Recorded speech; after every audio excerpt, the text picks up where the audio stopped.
কোনো জিনিসের অত্যাধিক বাড়াবাড়িটা ভালো নয়। সাইয়ারা ছবিটার ট্রেলারটা বেশ ভালো হয়েছিল, গানগুলো ডেফিনেটলি ভালো, খুবই ভালো হয়েছে গান।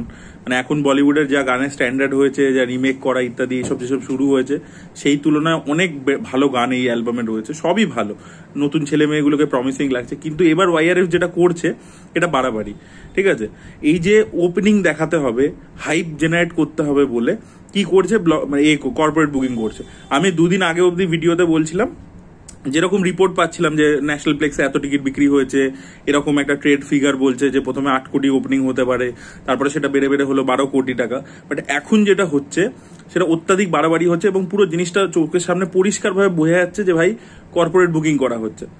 প্রথম কথা দেখুন, যে যাদেরকে সামোসা ক্রিটিক বলা হয় বম্বের, আপনারা প্রত্যেকেই জানেন, তারা এরকম সিনেমার রিলিজের আগের দিনকে রিভিউ করে দেয়, এক্সট্রাঅর্ডিনারি, স্ট্যান্ডিং ওভেশন এইসব যখনই লেখে তখনই ছবি ডাউট করতে শুরু করবেন যে ভাই কিছু গন্ডগোল আছে, তাই জন্য আগে থেকে পেড রিভিউ করাচ্ছে। এবার এই ছবিটার ক্ষেত্রে এখনো ছবিটা কেউ দেখলোই না, আমি ধরে নিলাম ট্রেলার ভালো হয়েছে, গান ভালো হয়েছে, তা বলে নাকি ছবির এত ডিমান্ড, এত রেসপন্স, এতটাই নাকি পজিটিভ রেসপন্স যে রাত্রিরে মিডনাইট শো অ্যাড করতে হচ্ছে, এখন থেকেই নাকি শো বেড়ে যাচ্ছে। ভাই এগুলো একটা নিউ কামারের ছবি, এটা একটা সুপারস্টারের ছবি নয়। সুপারস্টারের ছবির ক্ষেত্রে হলে মানা যায়, মিথ্যে কথা এমনই বলো যেটা বিশ্বাসযোগ্য হবে। এটা কোনোদিনও হয়? আমি একটা রিপোর্ট দেখলাম যে আগে থেকে নাকি মিডনাইট শো হয়ে গেছে। আর ভাই কি দেখে ওটা করছে? এখন লোকের ওই রেটে, মানে এটা ধরুন কাহনা পেয়ারের সময়, তাও সেই ছবি রিলিজ করার পরবর্তীতে ওয়ার্ড অফ মাউথে পিক আপ করেছে লোকের, আরে ভাই ঋত্বিককে দেখে পাগল হয়ে গেছে, তবে গেছে। কাহনা পেয়ারে বসতে মানে আইকনিক ডেবিউ, মানে ব্লকবাস্টার একটা ছবি হয়েছে, সব অ্যাওয়ার্ড জিতেছে। সেটা হয়েছিল ওই আজ থেকে 25 বছর আগে, তারপরে ওটা কিন্তু কেউ রিক্রিয়েট করতে পারেনি। এবং তখন যুগটা অন্যরকম ছিল, ইন্টারনেট ছিল না, ঠিক আছে, লোকে সিনেমা দেখা বলছে বিগ থিং ফর দেম, ওটাই একটা এন্টারটেনমেন্টের সোর্স ছিল। আজকের দিনে তো সেটা নেই। আজকের দিনে যদি ওই সেম জিনিস হয়, ধরুন আশিকি 2 এর ক্ষেত্রে আমি মানছি হয়েছে, কিন্তু সেটা কি ছবি রিলিজের আগে থেকে এতটা হাইপ হয়ে গেছিল? ওর গানও তো সুপারহিট হয়েছিল। ওটা গ্র্যাজুয়ালি হয়েছে, গ্র্যাজুয়ালি 100 কোটি টাকা ব্যবসা করেছে, ধীরে ধীরে হয়েছে, ওয়ার্ড অফ মাউথে চলেছে। ভাই যেটা অর্গ্যানিক্যালি হচ্ছে, ডেফিনেটলি ছেলে মেয়েগুলো প্রমিসিং লাগছে। তার মানে যখনই তুমি এই ধরনের জিনিসপত্র করতে শুরু করবে ছবি রিলিজের আগে, তখন লোকে ডাউট হবে। এবার অডিয়েন্স তো এখন এই কর্পোরেট বুকিং ইত্যাদি এগুলো ব্যাপারে পরিষ্কার বুঝে গেছে। টুইটারে আমি অলরেডি দেখছিলাম অনেকে লেখালেখি শুরু করে দিয়েছে। তো অডিয়েন্স কিন্তু পরিষ্কার বুঝে গেছে যে ভাই কি হচ্ছে। এবার তুমি তাতে কি করছো? অ্যাকচুয়ালি তুমি যে নিউ কমারদেরকে লঞ্চ করছো তাদেরকে তুমি অ্যাকচুয়ালি টার্গেট লিস্টে ফেলে দিচ্ছ। এবার লোকে বেশি করে স্ক্রুটিনি করবে যে ভাই কেন এরকম করছে, এত কর্পোরেট বুকিং কেন করছে, কি এমন হলো? তার মানে ছবিটা নিশ্চয়ই খারাপ হয়েছে। তো এই জিনিসপত্রগুলো করা উচিত না।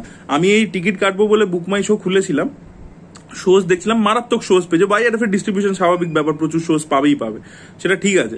কিন্তু ভাই যে শোজগুলো ইয়েলো হয়ে বসে আছে, সেই শোজগুলো দেখে বোঝা যাচ্ছে ওই টাইমে কলকাতার পাবলিক, কলকাতায় তো আমি এতদিন ধরে রয়েছি, সিনেমা দেখছি, আর আমি চেন্নাইতেও ছিলাম, আমি সেখানেও সিনেমা দেখেছি, আমি কেরালাতে ছিলাম, সেখানেও সিনেমা দেখেছি, আমি হায়দ্রাবাদেও সিনেমা দেখেছি, আমি বম্বেতেও সিনেমা দেখেছি, ঠিক আছে। এবার ব্যাপার হচ্ছে কি, প্রত্যেকটা জায়গার, প্রত্যেকটা শহরের ক্রাউডের একটা ওয়ে অফ মানে আছে। মানে ধরুন মর্নিং শো সব থেকে বেশি চলে হচ্ছে সাউথ ইন্ডিয়ান স্টেটসে। কেরালাতেও দেখেছি, চেন্নাইতে দেখেছি আর্লি মর্নিং শোজ কিন্তু মানে সাউথ ইন্ডিয়ান ছবির জন্য মহারাষ্ট্রের মধ্যে যে একটা সাউথ ইন্ডিয়ান ক্রাউড আছে তারা দেখে। বাট হিন্দি ছবি বম্বেতে বেশি প্রচলন হচ্ছে নাইট শো এর। ওই শহরটা ওইভাবে বাঁচে, ওই শহরের লাইফস্টাইলটা ওরকম। কলকাতার ক্ষেত্রে প্রাইম টাইমটা হচ্ছে বিকেলবেলা এবং সন্ধ্যেবেলা।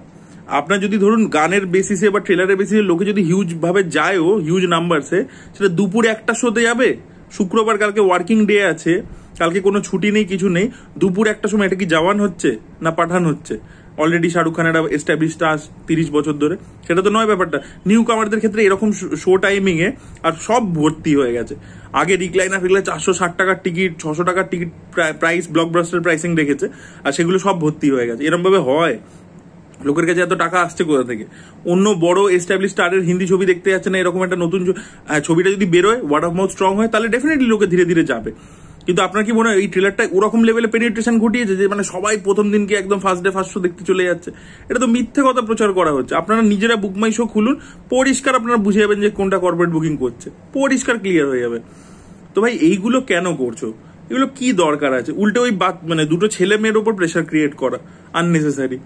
ঠিক আছে, এই কদিন ধরে খবর পেয়ে যাচ্ছি যে ছবির পুরো বাজেট রিকভার হয়ে গেছে, এগুলোকে পিআর এর মাধ্যমে ছড়াচ্ছে মিডিয়ার মধ্যে, প্রোডাকশন হাউস থেকে। এটা ঠিক নয় এই জিনিসপত্রগুলো। ভাই তুমি ছবির বাজেটের সম্পর্কে কেন বলছো, কি রিকভারি হয়েছে কি হয়েছে এগুলো কেন বলছো? ছবির গান খুব ভালো রেসপন্স পেয়েছে, ট্রেলার ভালো রেসপন্স পেয়েছে, লেট ইট পারফর্ম।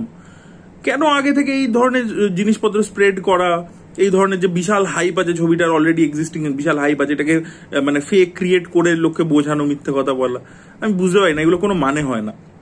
আপনারা কারা এই জিনিসটা নোটিস করেছেন সাইয়ারার ক্ষেত্রে অবশ্যই জানাবেন। দেখুন আমি ছবিটা নিয়ে এখনো এক্সাইটেড, আমি মোহিত সুরির কাজ আমার খুবই ভালো লাগে, আমার মনে হয় সে একটা ভালো ছবি এই জোনের মধ্যে ডেলিভারও করে দেবে, সেটা আমি কালকে দেখবো। আমি একদম ওপেন মাইন্ডের সাথে, আমার ট্রেলার খুবই ভালো লেগেছে, আমি গান তো লুপে শুনে যাচ্ছি, স্পেশালি ধুন এবং টাইটেল ট্র্যাকটা আমার খুব ভালো লেগেছে। কিন্তু তা বলে এই জিনিসটা জাস্টিফাইড নয় যে ভাই কর্পোরেট বুকিং করবে জোর করে, এরকম দেখাবে যে হাইপ আছে, ফেক হাইপ ক্রিয়েট করা, এগুলো দরকার নেই। আজকের দিনে মানে ওয়াইআরএফ একটা লিডিং কোম্পানি, তারাও যদি এরকম করতে শুরু করে, তাদের নিচে সবাই করছে, ম্যাডকও করছে, ওয়াইআরএফও করছে, তাহলে ভাই তুমি এত বছর ধরে, তোমার বাবা এত বড় প্রডিউসার ছিল আদিত্য চোপড়ার ক্ষেত্রে বলছি, তাহলে কি ডিফারেন্স থাকলো একটা দীনেশ বিজান এবং একটা আদিত্য চোপড়ার মধ্যে? কোনো ডিফারেন্সই থাকলো না। এইটা আর কি খুব খারাপ লাগে। একটা টাইম ছিল ওয়াইআরএফ একদম প্রপার কালেকশন দিত, যে হ্যাঁ মানে ওয়াইআরএফ এর এটা ছিল যে কোনো বদনাম ছিল না, কোনো রকম ফলস জিনিসপত্র করতো না। আজকে সেই ওয়াইআরএফ কর্পোরেট বুকিং করছে, এবং ওয়াইআরএফই শুরু করেছে পাঠান দিয়ে, এখন আবার তারাই করছে।